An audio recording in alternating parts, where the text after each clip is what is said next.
ආයිබන් ඔයාලට සුබ දවසක්. මෙන්න අද රජය විසින් නිකුත් කරලා තියෙනවා QR කේතයන් සඳහා වාහනවල අංක දහඩු අනුව ඔත්තේ දිනයන් වල අංක දහඩුවේ අවසාන අංකය ඔත්තේ අංකයන් තියෙන අයට ඔත්තේ දිනයන් වල තෙල් ලබා දීමටත් ඒ වගේම අංක දහඩුව ඉරට්ටේ දිනවල තියෙන අයට ඉරට්ටේ අංක දහඩුව තියෙන අයට ඉරට්ටේ දිනවල තෙල් ලබා දීමට රජය විසින් තීරණය කරලා තියෙනවා.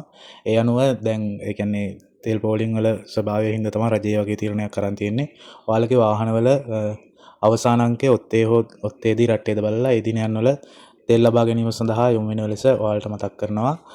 ඉතින් ඒ වගේම QR කේතයන් හදාගන්න බැරුව ඉන්න අයටත් දැන් රජය විසින් ඒවා නිවැරදි කරලා තියෙනවා. සිස්ටම් එක අප්ඩේට් කරලා තියෙනවා. ඒකින්ද ඔයාලට හදාගන්න බැරි වෙච්ච අය ඉන්නවා නම් එයාලත් ආයේ වෙබ්සයිට් එකට ගිහිල්ලා බලන්න. අපි වෙබ්සයිට් එකේ link එක දාලා තියෙනවා. ඔතන ගිහිල්ලා එන්නම්. ඔයාලට සුබ දවසක්.